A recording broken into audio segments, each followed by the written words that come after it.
Bienvenue dans ce décryptage. Aujourd'hui, on va se plonger dans une analyse de niveau expert sur l'intérêt de la zéolite clinoptyloïde. En fait, on va décortiquer une étude agronomique hyper complète, menée sur les millésimes 2018 et 2019. L'idée, évaluer des solutions vraiment concrètes pour limiter la casse face au stress climatique extrême dans les vignes méditerranéennes non irriguées. C'est un sujet absolument passionnant, vraiment à la croisée entre la physiologie de la plante et l'adaptation au réchauffement climatique.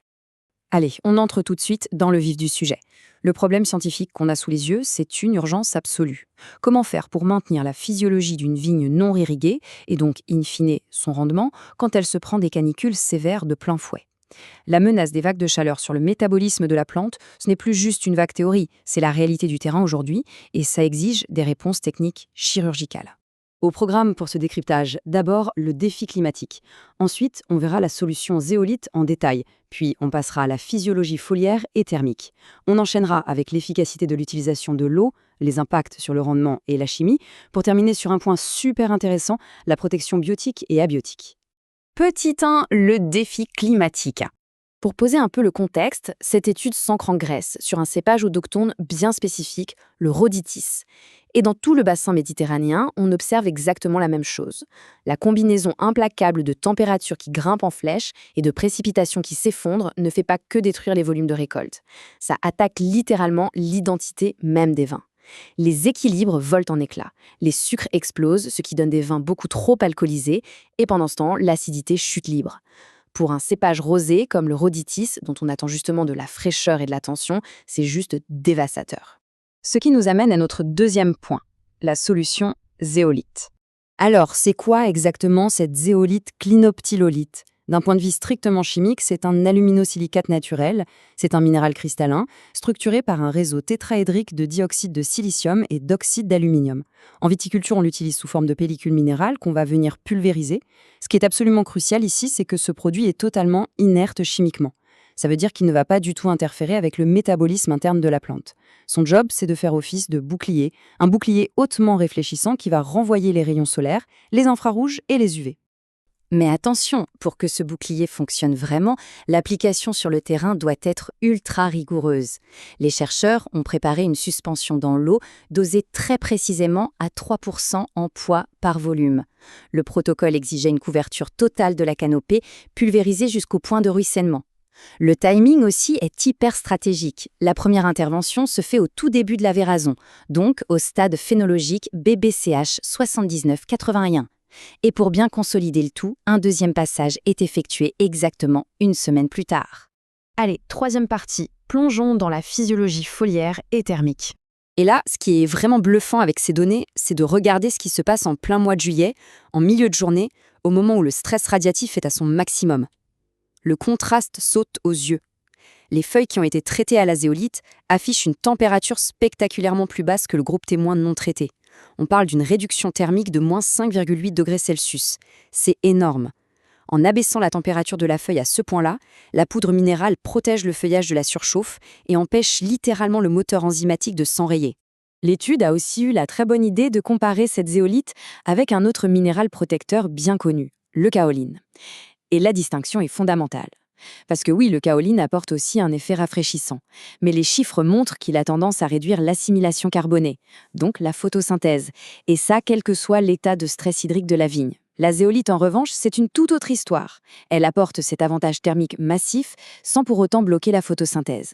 La plante continue de capter la lumière de façon optimale tout en restant littéralement au frais. Quatrième point, on passe à l'efficacité de l'utilisation de l'eau, le fameux WEI. Le point vraiment crucial à retenir dans ces chiffres, c'est que les ceps sous zéolite ont maintenu des taux de photosynthèse nets bien plus élevés, le fameux PN, mais aussi une bien meilleure conductance stomatique, le GS. Conséquence directe, l'efficacité intrinsèque de l'utilisation de l'eau s'envole. En clair, même quand la sécheresse estivale est à son comble, la vigne arrive à optimiser chaque goutte d'eau disponible sans avoir à verrouiller complètement ses stomates. C'est un vrai tour de force physiologique. Cinquième partie, parlons de ce qui intéresse beaucoup de monde, le rendement et la composition chimique. Ce chiffre de plus 28,3%, franchement, il se passe de commentaires. Sur le millésime 2018, l'application de zéolite a généré une hausse spectaculaire du rendement pondéral par rapport aux témoins. En fait, on a une augmentation massive de la production, principalement parce que les baies sont plus lourdes. C'est la preuve irréfutable que lorsqu'on protège l'appareil végétatif de la canicule, la plante garde l'énergie nécessaire pour s'investir à fond dans la production de ses fruits. Bon, le volume explose, c'est super. Mais au niveau de la chimie du mou, ça donne quoi? Parce qu'on ne veut pas diluer la qualité. Eh bien, mes analyses montrent que la zéolite n'a pas touché à la concentration en sucre. Mieux encore, elle a permis de booster l'acidité totale de 12,2%. Si on repense à l'objectif de départ qui était de sauver la fraîcheur de ce rosé, mission accomplie. On note quand même, en toute transparence, une petite baisse des composés phénoliques la première année. Mais c'est tout à fait logique sur le plan agronomique. Quand on relâche le stress hydrique et qu'on augmente les rendements, on a souvent un léger effet de dilution sur les phénols. 6e et dernière partie, la protection biotique et abiotique. Et là, ça illustre brillamment un effet secondaire auquel on ne s'attendait pas forcément, une incroyable synergie protectrice. Quand on regarde l'incidence des dommages à la récolte, que ce soit le soleil ou les maladies, le contraste visuel entre la zone témoin et la zone zéolite est juste saisissant. L'état sanitaire des grappes traitées est infiniment supérieur. Si on décortique un peu les chiffres, les brûlures solaires et la déshydratation sont nettement freinées. Du côté des champignons, les attaques de mildiou, le fameux Plasmopara viticola, sont contenues à un tout petit 1%. Mais le clou du spectacle, c'est sur l'eudémis, le papillon Lobesia botrana. Sa présence est purement et simplement éradiquée. On passe de 6,5% chez les témoins à un beau zéro pointé. En fait, cette fine pellicule minérale blanche crée une vraie barrière physique et visuelle qui empêche complètement les insectes de venir s'alimenter ou pondre sur les grains. Au final, la zéolite fait chuter l'incidence globale des dommages de 65%, un vrai bouclier total. Alors, au vu de tout ça, une grande question se pose. La zéolite clinoptilolite est-elle devenue le nouvel allié absolument indispensable de la viticulture méditerranéenne?